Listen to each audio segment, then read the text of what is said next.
Las opiniones y comentarios vertidos en este programa no son responsabilidad de TV Azteca, sino de quien los emite.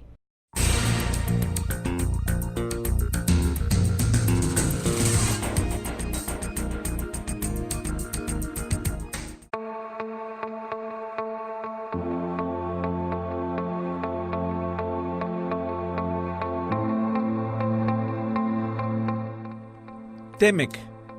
¿Qué tanto sabemos de él? Hasta los últimos días de diciembre del año que se fue, se mantuvo la interrogante sobre el destino de este tratado. Si bien sabíamos que iba por buen camino, no faltaron las angustias de última hora que pudieron hacer peligrar el rebautizado Temec. Sin embargo, muchas son las interrogantes que surgen de este mismo acuerdo comercial entre los tres países. Los detalles finales, agregados y pedidos de nuevas cláusulas hacen que los tecnicismos queden lejos del alcance de los que no dominamos este asunto. Hoy pondremos sobre la mesa este importante tema para el crecimiento y desarrollo de México y sus vecinos en los años venideros. Con este fin, hemos invitado a un experto que domina los códigos comerciales tripartitos en que fue resuelta finalmente esta magna asociación que agrupa la zona norte de nuestra América.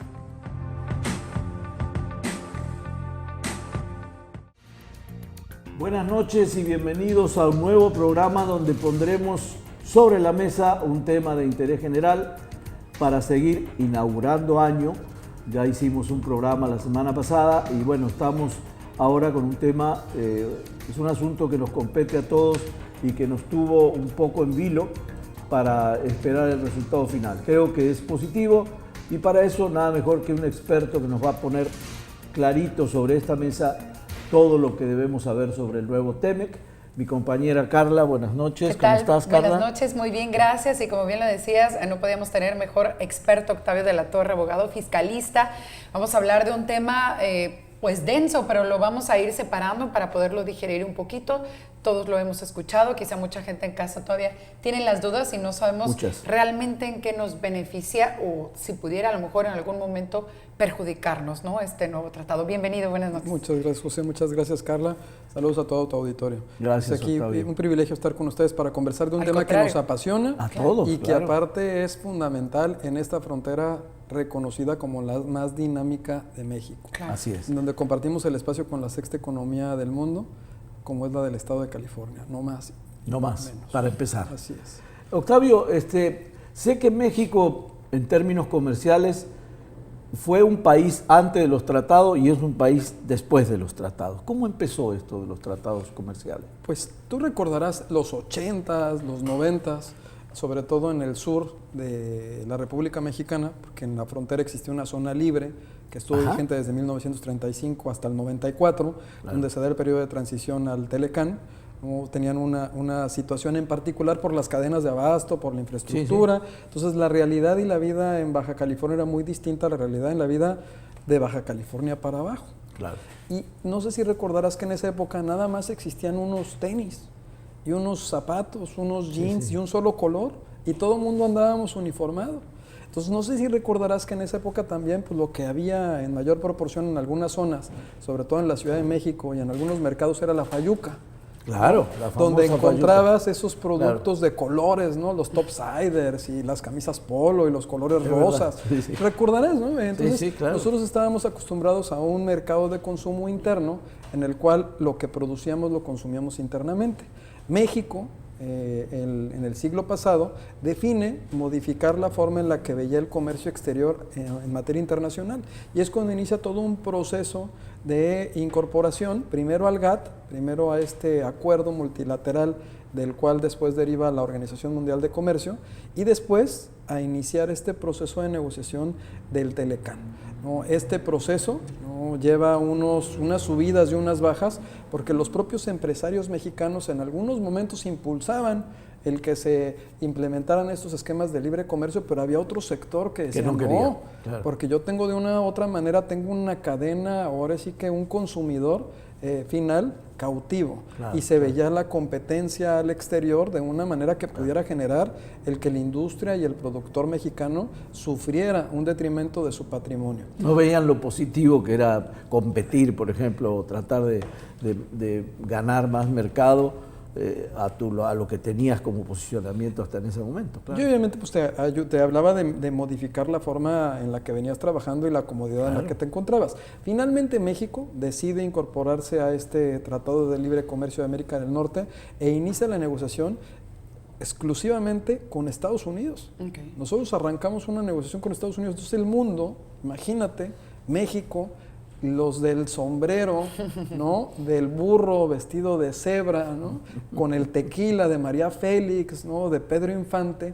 ¿Cómo van a negociar con una superpotencia como es Estados Unidos? Claro. ¿No? Que ya en ese momento pues estaba posicionado como una superpotencia en una época que nos encontrábamos en la conclusión de la Guerra Fría, en la caída del muro de Berlín, claro. Se estaba modificando la forma del socialismo, China también estaba pretendiendo implementar algunos esquemas de apertura comercial, o sea, el mundo se veía ya en sí que era necesario que las cadenas de suministro se ampliaran, que ya no era suficiente el que lleváramos a cabo todos los procesos en un solo lugar, porque podían reducirse los costos si yo mandaba a fabricar algo a otro país o si yo importaba de ese país un insumo que no tenía. Claro. Entonces empezaba a ver para México que había posibilidades de que pudiera lograr este objetivo. Y no hace tanto, ¿eh? Si uno se pone a analizar, estamos hablando del muro de Berlín 89, 90, hace un rato en realidad, no es tanto, no estamos hablando de hace 60 años, casi ya vamos de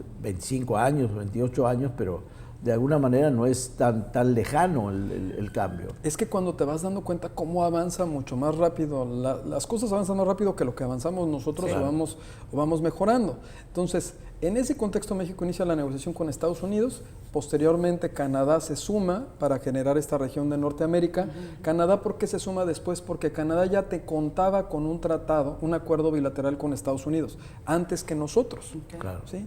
Incluso uno de los capítulos más importantes para Canadá en ese tratado era el capítulo de solución de controversias, que si quieres lo comentamos más adelante, claro, pero que, bueno, se replica de una manera en el Telecán que nosotros teníamos.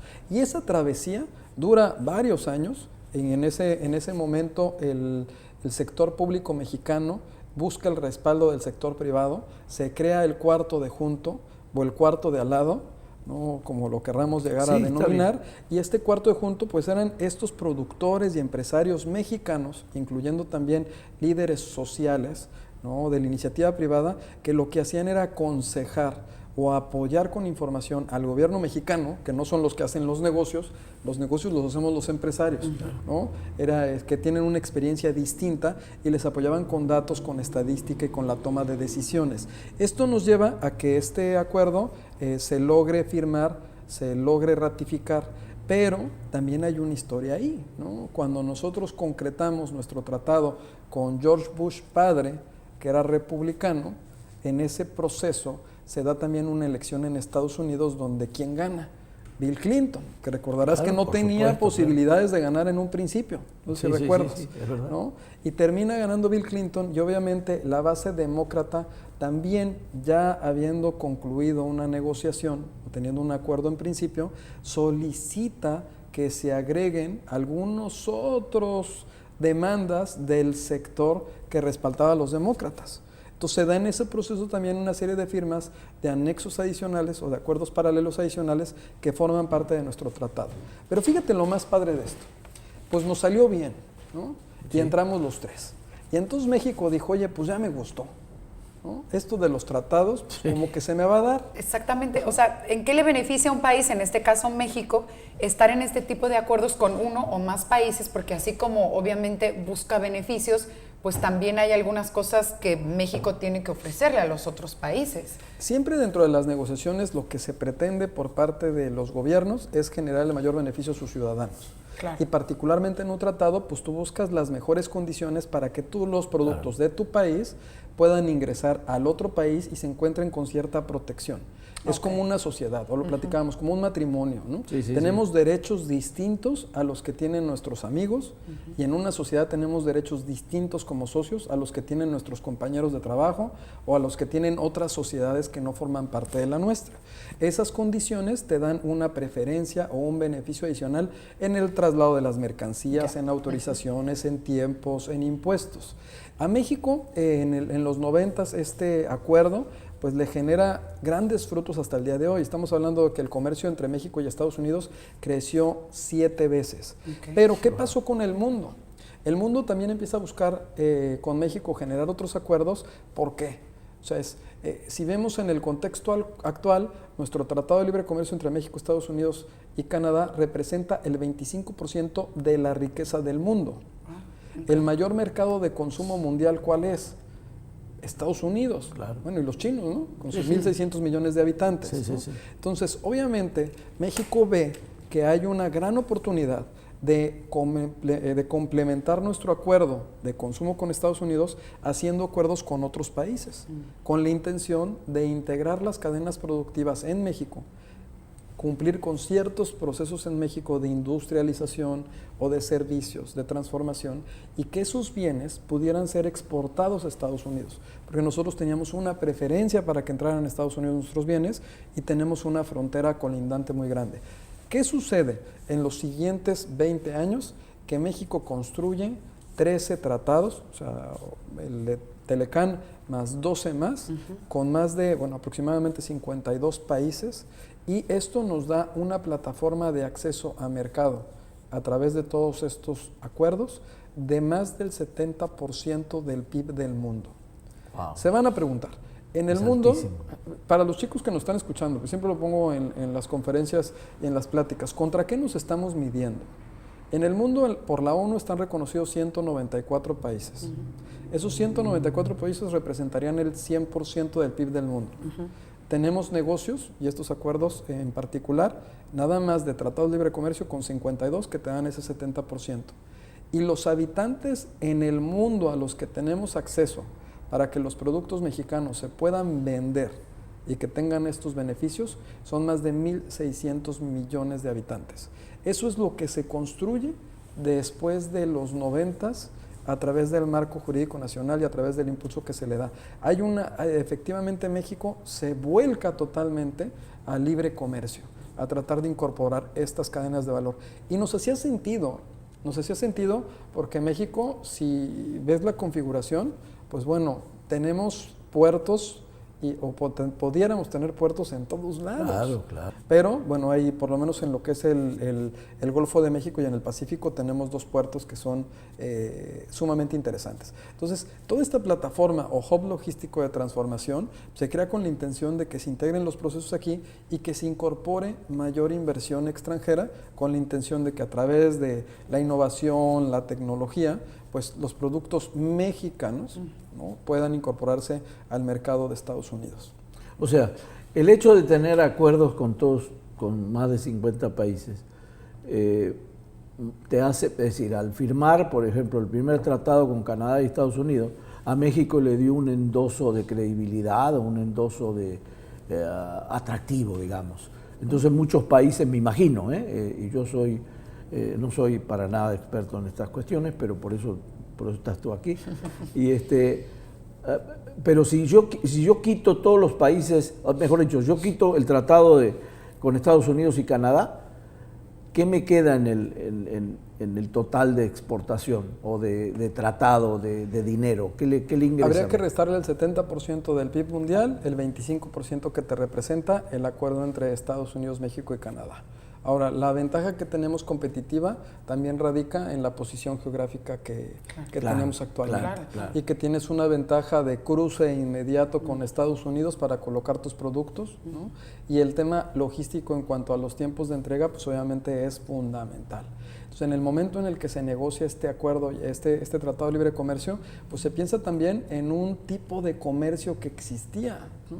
O sea, ya entrando al tema, ¿no?, te puedo decir, en México, bueno, en el mundo, en 1991 se crea la primera página web ¿sí? Para cuando iniciamos la negociación ya existía la primera página web, pero la primera transacción por internet se da hasta 1995. Wow. Ya teníamos nosotros un tratado en implementación, ¿no? En México, y ni siquiera habíamos contemplado que el comercio electrónico, que el comercio digital iba a tener ese crecimiento que actualmente tiene, en el cual está desplazando a las cadenas, ¿no? Y está modificando los hábitos de consumo. Claro. Nada más como un dato, o sea, han pasado 25 años y el año pasado hay un reporte por parte de Estados Unidos que te dice que cerraron más de 9,300 tiendas. Claro. O sea, más de 800 de Gymboree, ¿no? JCPenney, Forever. Eso es de mi competencia porque yo tengo agencia y las cifras son alarmantes. Es decir, alarmantes para el comercio tradicional. Es decir, son absolutamente optimistas para el e-commerce, que ha crecido de una manera impresionante. Esas cifras que estás dando nos hacen ver que estamos ante otra realidad de mercado, donde aparte se ha vuelto absolutamente competitivo, porque los precios, la calidad de los productos ya se equipara con... Y si el producto no te gusta, lo regresas, porque la velocidad de las entregas se ha multiplicado de una manera impresionante. Entonces, sí, claro, el mercado es otro. Estamos hablando casi de la prehistoria cuando hablamos del 91. Claro. Ahora, cuando me preguntan a mí, bueno, ¿de qué me sirve a mí el tratado? ¿No? Eso es interesante, claro. Entonces, tú vives... Todo lo que tenemos en esta mesa, todo tiene que ver con comercio exterior. Las cámaras, las lámparas, la emisión, la transmisión emisión está llegando a Estados Unidos. La inversión a lo mejor en el anunciante de Estados Unidos que quiere colocar sus productos con los hispanos en Estados Unidos, los seguros que quieren vender, ¿no? O sea, todo tiene un ingrediente actualmente de comercio exterior y particularmente vinculado con este Tratado de Libre Comercio. Incluso el cruce fronterizo, ¿no? El que tú cruces y tengas una posibilidad de cruzar de cierta manera, el que puedas mandar artículos a Estados Unidos hasta $800 y no requieran un permiso especial o una autorización especial y que puedas enviarlos, tiene que ver con el Tratado de Libre Comercio. Bueno, el carril que se tiene para la ambulancia, ¿no? Tiene que ver con el Tratado de Libre Comercio, claro. ¿No? Tiene que ver. Obviamente, aquí hay una condición muy importante y es la parte que también los que te escuchan tenemos que comprender. Los gobiernos, cuando hacen la negociación de un tratado comercial, lo platicamos hace rato, te ponen las condiciones de juego. Okay, cada uno hace, digamos, todos sus puntos. ¿Qué es lo que quiere? ¿Qué es lo que quiero? Y en la negociación, obviamente, pues todo se basa en aspectos de reciprocidad. Si tú me pides algo, pues entiende que yo te puedo pedir algo. Y es donde vamos construyendo entre los dos un documento final en donde cada uno pone las condiciones que quiera, tratando de llegar a algo que pueda ser viable para que el empresario del negocio. Entonces, digamos, ellos hacen la arquitectura, y lo pongo en términos de fútbol, del estadio. ¿Okay? Nos armaron el Estadio Azteca, ¿no? Que es el de los más grandes que tenemos en México, o el de los Xolos, que es el más grande, ¿no? El de los Xolos me gusta más. Entonces, nos armaron el de los Xolos, ¿no? Okay. Nos pusieron el terreno de juego y definen también dentro del tratado los árbitros, porque como los matrimonios, a veces, eventualmente hay una discusión y se requiere un tercero. Claro, ¿no? Por supuesto. Y en su defecto, si hay un divorcio, pues se requiere tener las reglas claras de en qué nos vamos a divorciar, ¿no? Entonces establece qué mecanismos vamos a implementar para resolver un conflicto. ¿Quién es el árbitro? ¿Cómo funciona el árbitro? ¿Qué reglas van a existir para el árbitro? ¿Y qué sanciones van a haber en caso de que se porte mal alguno de los dos países o de los miembros de cada país, de los empresarios? ¿Okay? Y si salgo a jugar y no me gusta el campo de juego, no juegas, porque es pasto artificial, no por ejemplo. Entonces es el punto en el cual el cuarto de junto es importante, porque si las condiciones que me pusiste en el tratado es que yo voy a jugar en una cancha en la cual esté inclinada y yo tengo que ponerme de subida, oye, espérame. No quiero, claro. No quiero, o sea, no me es conveniente, porque finalmente ya se ve reflejado en una cuestión de rentabilidad. Claro. O sea, el Tratado de Libre Comercio, la intención que tiene es fomentar el comercio entre los tres países y que el comercio que tengamos sea privilegiado respecto a todos los demás países. ¿Okay? Entonces, en esa parte, pues resulta fundamental que las negociaciones sean acompañadas, por lo menos en el caso de México, por parte de especialistas. Los especialistas dentro del cuarto de junto son aproximadamente más de 200 personas, donde están los presidentes de las cúpulas empresariales y hay otros que están enfocados a los diversos capítulos que existen dentro del tratado. Cuando hablamos del tratado, es difícil explicarlo. Y es difícil explicarlo, pero también es dificilísimo negociarlo. Claro. Porque cada capítulo, o sea, son 34 capítulos los que tiene el TEMEC, cada uno te requiere una especialización particular sobre ciertos temas. Claro. O sea, si te quieres poner a hablar de patentes y de marcas, es toda una carrera y una trayectoria de muchos años para poder entender en el contexto mundial. Y así te vas por cada uno de ellos, y es donde el cuarto de junto ha sido uno de los principales actores y ha acompañado en la construcción de los 13 tratados al gobierno mexicano. O sea, ha sido, creo que, parte del éxito que han tenido estos acuerdos. Los negociadores mexicanos a nivel internacional, y eso es de orgullo que hay que decirlo, están rankeados entre los mejores. O sea, son el equipo, los medallistas de oro, ¿no? Somos buenos para el regateo. Somos buenos para el regateo. Somos buenos para la letra chiquita. Claro. Somos buenos para la negociación.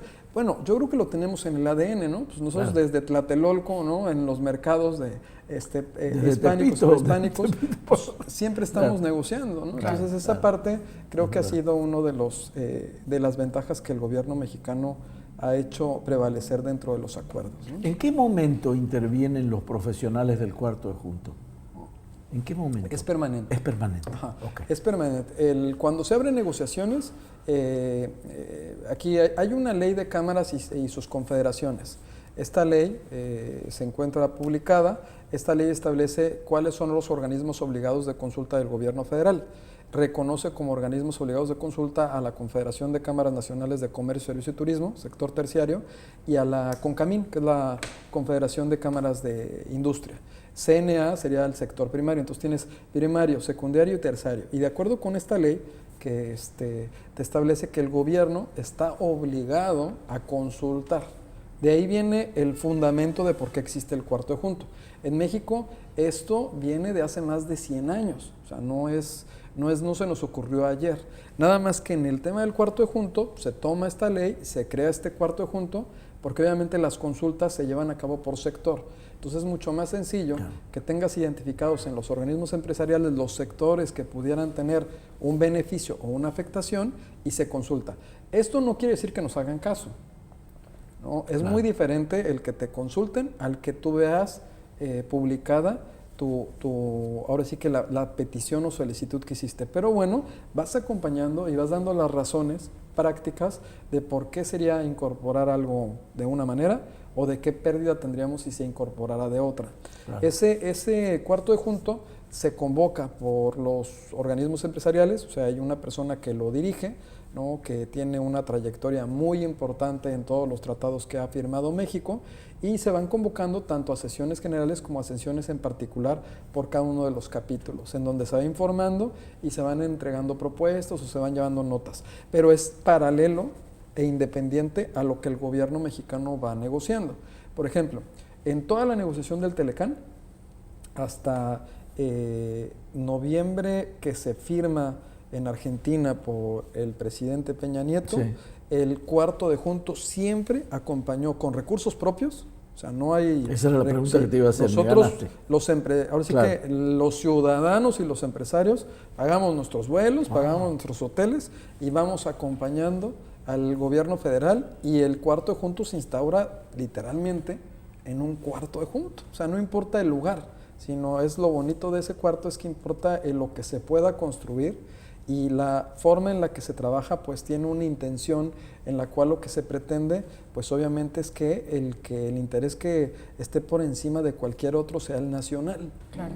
Es lo interesante. Octavio, por ejemplo, en Telecán, antes de irnos a un corte, éramos 3 países. En México, digamos, fue el que mayor se vio beneficiado, el que menos, porque está compitiendo pues con Estados Unidos, con Canadá también, que digamos que en muchas cosas nos llevan ventaja. O sea, ¿realmente le funcionó más a México o a cuál de los 3 países, o no podemos decirlo? A mí me parece que ya en el libreto, en el resultado, los beneficia a los tres. Hay por igual, porque yo pensaría que los demás a lo mejor llevaron una tajada más grande del pastel, por decirlo así. Lo que pasa es que tendrías que irte ya al detalle de en qué pudo haber beneficiado más a uno que a otro país. O sea, es en temas, por ejemplo, de industria, ¿no? En temas de procesos de manufactura, que muchos de esos procesos de manufactura se hacen de manera circular. O sea, hago un proceso en México, pero regresa a Estados Unidos, regresa a México, va a Canadá, regresa a México y tengo una tele, ¿no?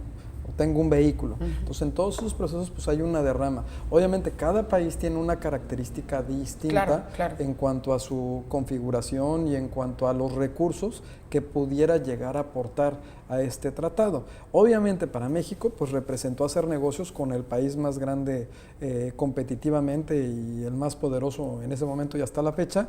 Y esto que atrajo, ¿no? Pues te atrae también capital, ¿no? Con la intención de establecerse en territorio nacional para hacer negocios con quién. Y el más cercano. Por supuesto. Y el más cercano físicamente, que eso es por supuesto. Invaluable el valor. Yo puedo traer una inversión extranjera a México y se constituye en México como nacional. O sea, están registrados ante México, tienen un RFC y pagan un impuesto en territorio nacional. Y esa inversión extranjera alemana, china, coreana, va a hacer algún proceso productivo en México y a lo mejor ese proceso hace que ese artículo tenga un beneficio al entrar a Estados Unidos. Entonces, lo que buscan gran parte de esta industria de la transformación, pues son esas ventajas competitivas. Mucho se ha hablado del tema del salario en México, ¿no? Que obviamente pues sí hay un pequeño margen, chiquito, ¿no? Hay una diferencia enorme. Hay una diferencia enorme, ¿no? Y es una de las ventajas que tenemos, pero también la calidad y la calidez del latino, ¿no? Claro. Que te hace diferente el trabajar aquí. Yo te digo, vamos a ir a un corte, pero cuando regresemos quiero ahondar un poco más en esa cuestión. Para mí se me hace complejísimo. ¿Cómo podemos competir pagando sueldos inferiores? Y cómo, no sé, para mí me resulta muy complejo eso, pero tú tendrás una explicación para todo eso. Compañera, vamos a un corte, me parece. Así es, vamos a un corte comercial. Quédese con nosotros aquí sobre la mesa. Todavía tenemos muchas preguntas, por supuesto, muchas cosas que aclarar.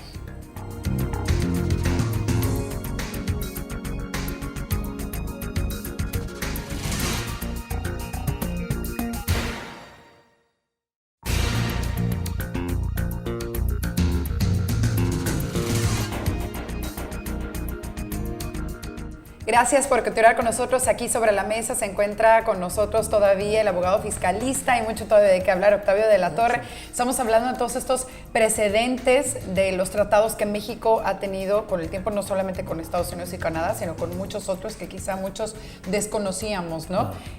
Híjole, tenías una pregunta antes de irnos al corte comercial. Sí, yo quería abundar un poco más en lo que a mí me resulta medio inexplicable, que es cómo poder congeniar donde países con sueldos tan disímiles o disímbolos, ¿cómo podemos llegar cómo se hace eso? ¿Cuál es el secreto para decir, bueno, en México pago tanto la hora y en Estados Unidos pagan 4 veces más la hora? ¿Cómo se puede, cuál es la piedra de toque ahí para que eso avance y se concrete una negociación? Ese ingrediente en la negociación original del tratado original no lo encontrabas identificado. Okay. O sea, no había no identificabas que existiera el ingrediente de lo que se llama un valor de contenido laboral. Okay.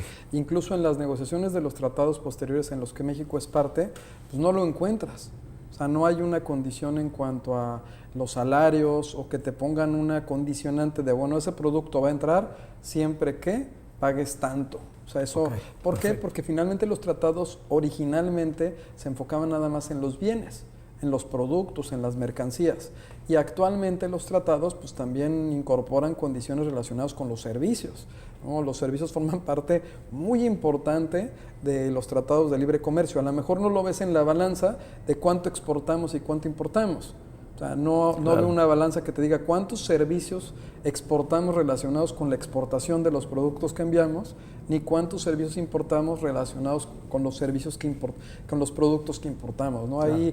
Ahí creo que habría una forma en la cual pudiéramos incluso el déficit que tiene México con Estados Unidos, pues llegarlo a equiparar, ¿no? Es algo que, bueno, nada más con Amazon, ¿no? Y nada más con Airbnb, y nada más con eBay, ¿no? que son plataformas digitales de servicios. Sí, claro. Finalmente lo que te hacen es conectarte. No quiere decir que ellos tengan un taxi, ni quiere decir que ellos sean dueños de un hotel, ni quiere decir que los productos que te vendan los produzcan, ¿no? Sino es una tienda electrónica que te da un servicio donde conecta una necesidad con un... ¿sí? Entonces esa parte pues era importante que se estableciera. Dentro de esta negociación en particular, para el sector automotriz, sí se habla ya de un valor de contenido laboral en el cual se establece que un porcentaje importante del producto, de la producción del producto, se tiene que hacer en alguno de los 3 países donde el salario sea superior a $16. Es la única condicionante que existe o referencia en cuanto a que deba de rebasar esos $16. ¿Por qué? Porque finalmente pues, lo veían como un tema de competitividad en cuanto a que se pudiera no nada más producir todos los bienes en territorio mexicano o en su defecto que tuvieran ellos una mayor competitividad para poder producir en sus países. Y eso atiende a alguna serie de demandas que en Estados Unidos se dan, ¿no? En todo este cinturón del óxido que se encuentra por allá arriba en el norte de Estados Unidos, donde están los Grandes Lagos, en donde se ve que se desplaza la industria pesada americana, se desplaza y tiene un detrimento, no por nosotros. O sea, el cinturón del óxido tiene antecedentes desde los 70s, que se venía desplazando esta industria del acero, que es la que se utiliza para los vehículos, se venía desplazando a otros países, porque los costos jugaron o juegan actualmente un papel importantísimo. Y esto es así lo veo así sencillo, ¿no? O sea, lo voy a poner. A mí estas corbatas me fascinan. No voy a decir la marca porque pues, puedo estar anunciando, ¿no? Esta corbata que uso, la uso por lo que representa. Es una empresa mexicana que son dueños de la idea, son dueños de los diseños, son mexicanos, pagan impuestos en México, pero ¿a dónde crees que fabrican estas corbatas? En Italia. En Malasia. Ay, caray. Ajá. Entonces tú pudieras decir, oye, pero entonces, pues no que es mexicana. Claro que es mexicana, porque la idea, la riqueza, el impuesto se queda aquí. Dentro de las reglas de negocio se encuentra una que es fundamental. Cuando tú entras al esquema de producción, vas a buscar producir ¿dónde? Donde sea más barato y tengas calidad. Claro. Malasia resultó más barato que México. Por decir Malasia, ¿no? Sí, Malasia resultó mucho más barato para este producto, ¿no? que México. Entonces, en esta parte, ¿no? Los tratados que venimos construyendo también están vinculados con las ideas, con los servicios. Y en ese aspecto es en donde México tiene una gran oportunidad para poder ser punta de lanza, no tanto en el aspecto de la producción, de la transformación del bien, ¿no? Es como los teléfonos. Estos teléfonos, la marca no los produce. No, claro. Se los produce otra empresa. Sí, por supuesto, claro. Claro que la riqueza no se encuentra en el hardware, la riqueza se encuentra en la idea. La idea, sí. En la forma en la que tú eres especialista en eso. En la forma en que se diseñó, en la forma, en lo práctico, en lo pues ventajoso. Como los programas que me platicabas la vez pasada, ¿no? Sí. Que creabas las ideas, ¿no? Claro, Esa era la idea, el programa podía ser el mismo, el espacio lo tienes, claro, ¿no? Claro. Pero lo que era lo que te vendía la idea, la manera en la que lo configurabas. Pues eso forma parte también de los tratados. Para el mexicano, ¿no? Para el nacional, pues esos tratados representan una oportunidad para hacer negocios en los otros países. Incluso representan una oportunidad para que algunas de nuestras ocupaciones puedan ser llevadas a cabo también en el extranjero. Representan una ventaja también para que nuestras inversiones puedan tener una garantía o una seguridad en el territorio de Estados Unidos o de Canadá, ¿no? Entonces, no nada más está este acuerdo enfocado a los bienes, ¿no? Claro. Okay. Eso es. Este nuevo acuerdo, digamos, el tema, ¿qué es diferente o en qué va a consistir? Yo sé que hay mucho que decirlo, pero si a grandes rasgos lo podríamos como resumir. Son 34 capítulos, ¿ok? Estos 34 capítulos, los que pudiéramos establecer más novedosos, porque hay varios, ¿no? Y que pudieran ser puntas de lanza son en primero. Un capítulo que se tiene para pymes, un capítulo que se tiene de comercio digital, ¿sí? El capítulo laboral, el capítulo de anticorrupción, ¿sí? Creo que son los capítulos que han sido como íconos, ¿no? Hay otro que tiene que ver con la política macroeconómica y el tipo de cambio. Hay un capítulo que tiene que ver con el medio ambiente, que era un acuerdo que estaba dentro del tratado, pero no dentro de un capítulo, ¿no? Entonces, estos capítulos pues, te dan una perspectiva del proceso que sufrió las negociaciones que teníamos con Estados Unidos, en donde ya los tratados no nada más son comerciales, sino atienden a condiciones geopolíticas. ¿Sí? O sea, atienden a condiciones en las cuales tú ves cómo buscas proteger, ¿no? O establecer una barrera para que la riqueza se quede dentro de estos tres países. Entonces, aquí hay algo que recuerdo cuando se da el kickoff en la capital de Estados Unidos y participan el secretario Guajardo, la ministra Cristina Freeland de Canadá y el ministro Robert Lighthizer de Estados Unidos.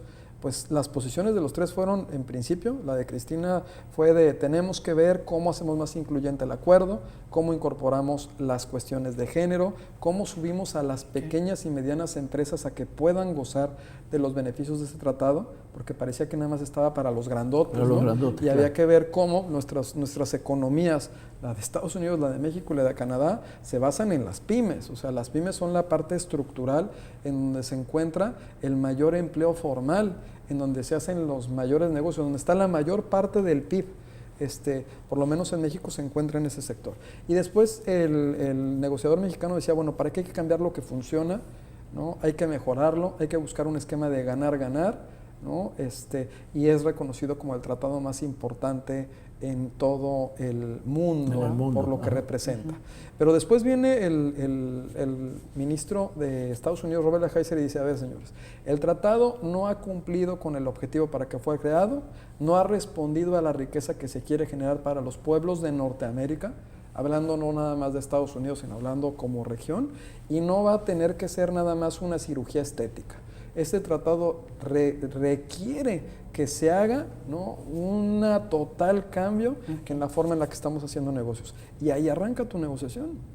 Híjole. Y obviamente estás ahí, pues te quedas frío, ¿no? O sea, es porque dices, bueno, ¿qué es lo que van a pedir? Es cuando un layout nuevo para avanzar, claro. Pero aparte tienes una historia, ¿no? Claro. Tienes una historia y también tienes una historia de negociaciones con los negociadores de Estados Unidos. Aquí también hay que pensar que Trump, dentro de sus promesas de campaña, por lo menos en términos de comercio exterior, puso 3. Una, salirse del TPP, que era un tratado geopolítico de Asia-Pacífico, y se salió. 2, modernizar el Telecán o salirse. O quitarse, claro. Y lo modernizó. Y 3, la guerra comercial con China, que se encuentra en proceso y está en una serie de fases actualmente. Entonces cumplió las 3, ¿no? Y logró una serie de modificaciones y de cambios que eran necesarios en ese momento. México con Estados Unidos, lejos de la negociación del Telecán en la modernización, habíamos ya tenido varios años de negociación con el TPP. Entonces también sabíamos, ¿no? Qué era lo que queríamos entre los países, qué queríamos cambiar o mejorar, y el Telecán requería esta modernización. Y es donde arranca toda la negociación y en donde se van dando esta serie de peticiones por los 3 países. Te interrumpo para decirte que Trump no solamente quería eliminarlo, sino que hablaba mal del tratado, porque decía que México se había aventajado mucho, había tomado ventaja indebida de esa negociación. Lo recuerdo perfectamente, que era cuando decíamos, bueno, ¿qué va a pasar ahora, no? Así que todo a partir de ahí fue como mezclar y dar de nuevo las cartas, ¿no? Pues que también son estrategias de negociación, claro, ¿no? O sea, todas las negociaciones comienzan con un no, ¿no? Y pregúntenle hagan una encuesta. ¿Cuántas de las chicas le dijeron que sí a la primera a su novio? No, claro. Empezamos a negociar. Entonces, siempre que hay un no, está la expectativa de, bueno, ¿no? Saber cómo sí inicias las negociaciones. Claro. Entonces, en este aspecto, pues también qué cartas son las que quieres jugar dentro de una negociación de un tratado que era muy importante, en el cual, efectivamente, la economía nacional, pues tiene gran parte de toda nuestra producción y riqueza pues está dirigida a llevar a cabo procesos de producción o de servicios para Estados Unidos, no nada más nacionales, sino de toda la inversión extranjera que llega a territorio nacional para poder exportar. Entonces era importante que este tratado lograra avanzar y se lograran resolver estas distancias. Dentro de estos capítulos, uno que es fundamental y que a mí me encanta es el de comercio digital, ¿no? Este capítulo no existía. Pues hablábamos de que no había transferencias electrónicas y el comercio electrónico ya lo hacíamos, o sea, estas grandes plataformas de negocios no se crearon hace 2 años, ¿no? Estas grandes plataformas de negocios ya tienen más tiempo trabajando en el mundo. Entonces teníamos que ver la manera en la cual podíamos buscar condiciones en las cuales se garantizara sobre todo, ¿no? Ahora sí que se garantizara y se asegurara al consumidor final. O sea, ¿qué mecanismos íbamos a incorporar dentro del tratado para que tuviera garantías un ciudadano de que iba a recibir un servicio o que iba a recibir un producto que efectivamente cumpliera con ciertas características? Como que el e-commerce cambió un poco, bueno, la novedad del comercio digital cambió un poco las cosas. De hecho, sí, el punto, ya hablaste ahorita de 2 términos, comercio digital y comercio electrónico. Es interesante. El comercio electrónico, conceptualmente, es un término más acuñado en Asia, sobre todo en China, que hablan de bienes. En el caso de América, digamos, de los occidentales, se plantea el término comercio digital. ¿Por qué? Porque el comercio digital también incluye el software, los datos. Y esa parte, por lo menos a China, pues no le gusta tanto. Si tú vas a China hay una barrera digital, o sea, existe una barrera en la cual ellos están aislados digitalmente. No sé, si vas, estás totalmente aislado. Hay muchas prácticas que tienen muy interesantes. Por ejemplo, nosotros estamos incorporando el CODI, el tema de la facturación a través de, que pagues a través del celular. Bueno, en China ya existe y tienen más de 1,000 millones de usuarios, ¿no? Entonces, pero bueno, son las buenas prácticas, pero está totalmente enfocado. Entonces, para nosotros se establece como un capítulo de comercio digital porque no nada más te habla de los bienes, sino también te habla de los datos y de los servicios, que es donde entran todas estas plataformas. Por eso el término se le da una condición distinta. Y en el capítulo de pymes, que sería el que nos llegaría a interesar a todos, el compromiso que tienen los países es de buscar los mecanismos para que los ciudadanos, desde las amas de casa hasta los comercios pequeños, sepan en qué les puede servir el tratado y qué plataformas existen para que puedan ellos tener mejores oportunidades de negocio dentro de los 3 países. Es un capítulo totalmente de cooperación, en el cual se plantea que se hagan comités, convenciones, información por medios electrónicos, que se trate de circular la información mediante la cual las pequeñas y medianas empresas puedan poder incorporarse a esta plataforma de libre comercio que tiene muchos años trabajando, que bueno, por este aspecto novedoso creo que es importante puntualizarlo, ¿no? Tenemos la mano de obra calificada para competir, lo estamos haciendo hace muchos años, pero reafirmando un poco esta línea de pensamiento. Es decir, en México existe la mano de obra calificada, existe la calidad como para competir con Estados Unidos y Canadá. Sí. ¿En ese sentido? Sí. O sea, la mano de obra mexicana es de las manos de obra más calificadas en el mundo. No por nada, ¿no? Gran parte de los procesos productivos de empresas extranjeras se posicionan en México y no nada más se están posicionando en la frontera norte. Actualmente, de una u otra manera con nuestras deficiencias, la infraestructura ha venido creciendo y se han logrado incorporar cierto tipo de productos a algunas regiones, por ejemplo la del Bajío, ¿no? Que tiene una región de la industria automotriz totalmente regional, no estamos hablando nada más de Guanajuato, Aguascalientes, San Luis Potosí, Querétaro, en donde están conviviendo todos estos procesos que son vehículos de exportación a Estados Unidos en su mayoría, ¿no? Entonces, sí hay una ventaja en cuanto a que la mano de obra mexicana cumple con cierta calidad. En donde nosotros debemos de enfocarnos, que también formaría parte del acuerdo, es en el tema tecnológico, ¿no? En esa parte considero que todavía tenemos un gran camino que recorrer.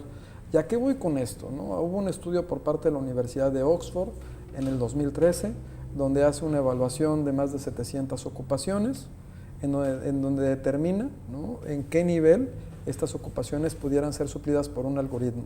Y se establece que el 47% del empleo que actualmente existe en Estados Unidos podrá ser suplido por un robot o por un algoritmo, y en el caso de México, el 51%. Wow. Entonces, los procesos que nosotros estamos acostumbrados a llevar, sobre todo, por ejemplo, ¿no?, de esta manufactura en las cuales, ¿no?, o sea, en la manufactura mecánica, pues se van a transformar. Incluso China, la mayor inversión que está haciendo son en robots, pero también está transformando la forma en la que sus ciudadanos ven al robot. O sea, ahora, en vez de tener trabajadores que estén poniendo grapas, ¿no?, ahora tienes trabajadores que están vigilando y revisando que los robots lo hagan de manera correcta. Eso te genera un valor agregado y un mejor ingreso para el trabajador. Esa es la parte en la cual nosotros, considero, debiéramos de implementar mejores precios, porque la condición para que pueda ser mucho más rentable va a ser más importante. Y aquí, ojo, el tema del empleo masivo en cuanto a la industria de transformación también se va a venir modificando, porque en un futuro, pues los robots de cierta manera van a estar desplazando, ¿no?, al trabajador, y eso es algo que en principio tendríamos que llegar a considerar dentro de las políticas públicas que se implementan. Y ahora, en esta parte, José, el tema laboral toma cierta importancia, ¿no?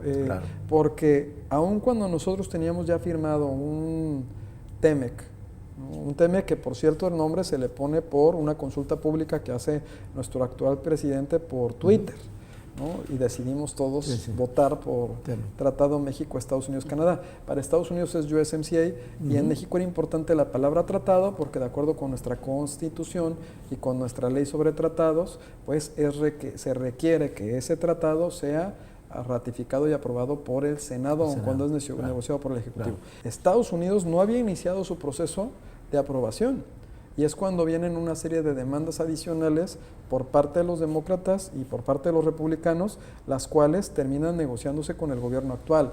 Pero había un compromiso que México suscribe, que es el anexo 23 del capítulo 23 laboral, en el cual México se obligaba a llevar a cabo una reforma en materia laboral sustantiva, ¿no?, que estaba relacionada con la libertad sindical. Entonces, no te hace sentido que cuando llega nuestro presidente actual, el licenciado Andrés Manuel López Obrador, dentro de las primeras actividades que se llevan a cabo son la reforma laboral, o sea, ¿no?, la cual en la mañanera han estado insistentes en cuál va a ser el proceso de implementación, porque México se compromete, hago la reforma pero implemento. Y ese acuerdo nada más era para que México lo hiciera. Y si México no llevaba a cabo este acuerdo, bueno, no iba a ser ratificado el tratado. Eran las condiciones en términos laborales. Finalmente, después se abre de nueva cuenta un aspecto de negociación, como en la de los 90s, con los demócratas, ¿no?, en donde hay una serie de negociaciones adicionales con los mecanismos de solución rápida en materia laboral, el tema de los medicamentos biomédicos, ¿no?, en cuanto a las patentes y los tiempos, que creo que hay un beneficio para la población, porque finalmente vamos a poder tener la población productos genéricos en un menor lapso de tiempo, pero pues hay una afectación para la inversión y la investigación de los laboratorios que es impresionante, y algunos ingredientes adicionales en el ramo automotriz, que el ramo automotriz es crucial, sobre todo para las políticas públicas que está implementando Estados Unidos, ¿no? ¿Cuánto representa en porcentaje el ramo automotriz en este tratado? Tendrías que verlo en la balanza, pero consideraría que más de un 40% de las exportaciones e importaciones que lleva a cabo México están vinculadas con este producto. Ahora, en fuentes de empleos, pues es importante lo que nos representa, porque gran parte de los procesos productivos pues, se llevan a cabo en todas estas regiones del país, o sea, no es exclusivo del Bajío. O en Baja California tenemos empresas que hacen los cinturones de seguridad, y es solo el cinturón, ¿no? Sí. Entonces, todos los artículos, ustedes vean un vehículo por dentro y pues todo eso no crean que aparece... No. O sea, solo. No.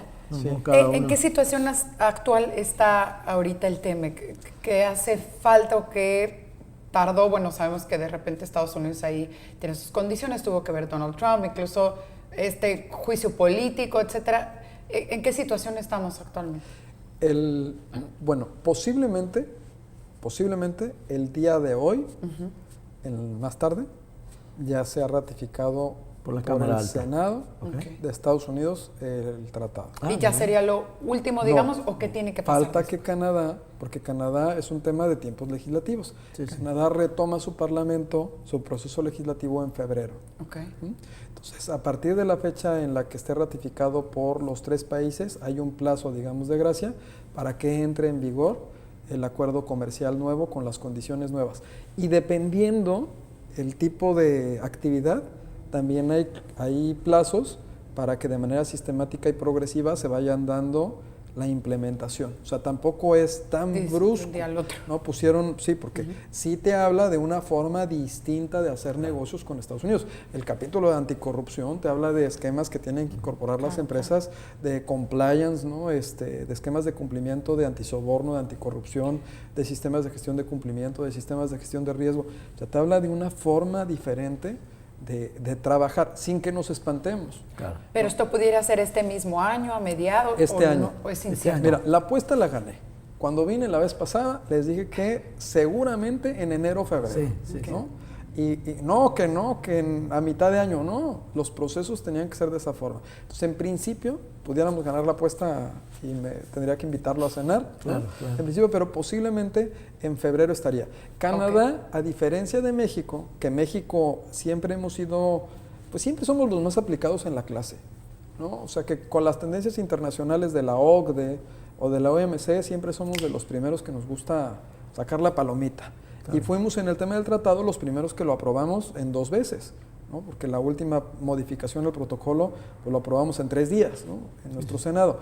Pues por México ya no habría tema, por Estados Unidos sería esto, y Canadá siempre, es un estilo distinto, ha sido muy cuidadoso de esperar a que su vecino del sur lo apruebe primero. Porque también hay una condición de negociación, ¿no? O sea, también la urgencia te genera ciertas condiciones en cuanto a los esquemas de negociación. Entonces, seguramente, en cuanto Estados Unidos tenga aprobado esto, en el Parlamento, en el mes de febrero, máximo marzo, tendría que estar también aprobado por el Parlamento de Canadá. Yo creo que hay una extraordinaria señal, ¿no? Porque la Cámara Baja de Estados Unidos, en poder de los demócratas, ya lo aprobó, y la Cámara Alta, en poder de los republicanos, se va a dar en estos días, o hoy mismo, ¿no? Aquí el tema nada más era la preocupación que se podía presentar, era el juicio político a Donald Trump, sí. ¿no? Que el juicio político pudiera generar algunas condiciones en las cuales, no que no fuera a ser aprobado, sino que tardara más tiempo en ser aprobado, ¿no? Y aparte ha habido una condición muy interesante que creo que cambió con este gobierno, pero a Donald Trump le gusta a México agarrarlo de piñata. ¿No? Para efectos electorales tiene un peso en particular con una comunidad hispana muy importante en Estados Unidos y con una serie de situaciones en particular que atienden a las políticas públicas que está implementando. Entonces siempre ha sido atractivo el discurso, ¿no? En cuanto al abuso, ¿no? En cuanto al exceso, pero vamos a verlo al revés. Vende ese discurso, vende para él. Vende para él. Ese discurso obviamente pues es interesante, pero te representa de una manera el que el inversionista norteamericano está interesado en invertir en México, ¿no? Es ahí donde nosotros como país tenemos que mejorar nuestros esquemas, sobre todo vinculados con el Estado de Derecho y la certidumbre jurídica. La inversión lo que requiere es que se le dé certidumbre. Uno de los principales aspectos que ponía en riesgo el que el TEMEC se firmara era la cláusula de terminación que se establecía. Que te decían, oye, a los 5 años se termina el tratado a partir de que firmemos. Y volvemos como a refrendarlo o a negociarlo. ¿Por qué era tan preocupante esa cláusula? Para que veas cómo funciona la inversión. Difícilmente una inversión te va a dar una rentabilidad en 5 años.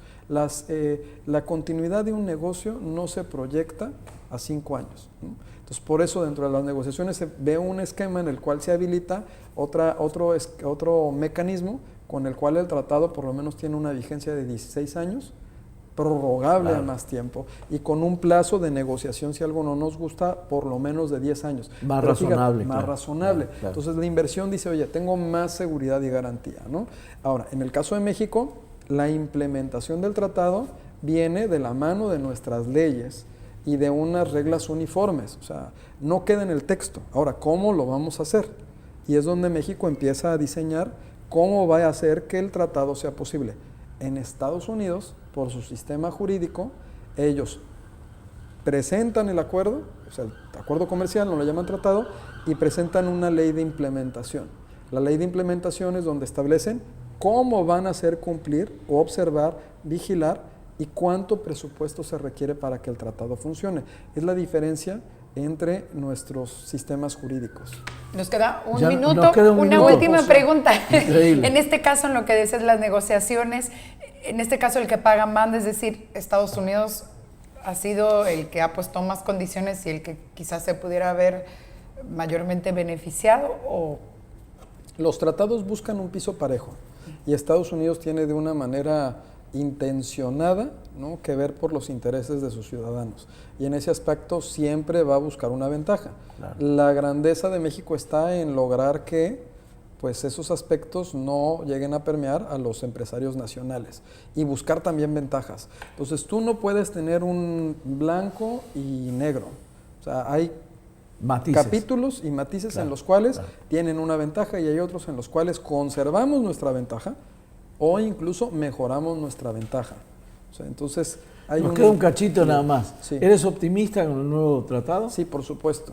Me parece que la inversión va a mejorar, pero debe de estar acompañado de políticas públicas claras en las cuales el discurso de que no existe la corrupción se transforme en un discurso de no existe la impunidad. Correcto. En México el problema no es la corrupción, sino es la impunidad, y que se le dé la garantía al empresario mexicano de que las reglas del juego no van a cambiar. Correcto. Porque en el momento que te cambian, pues por mejor tratado que tengas, pues te va a ser difícilmente proyectar un negocio, claro, que termina permeando en toda la sociedad. Lo que requiere México son trabajos mejor pagados, pero trabajos, claro, ¿no?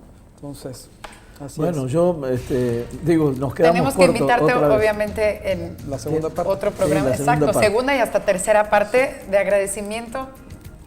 Un libro. Muchísimas gracias por aceptar y bueno, muchas gracias. Aprendimos y seguiremos aprendiendo seguramente más. Claro que sí, Octavio, gracias por venir y nos diste una verdadera lección que espero que tenga una segunda y una tercera parte. Claro, así compañera. Es. Gracias, José. Gracias también a usted por su sintonía y nos vemos la siguiente semana aquí precisamente sobre la mesa. Buenas noches.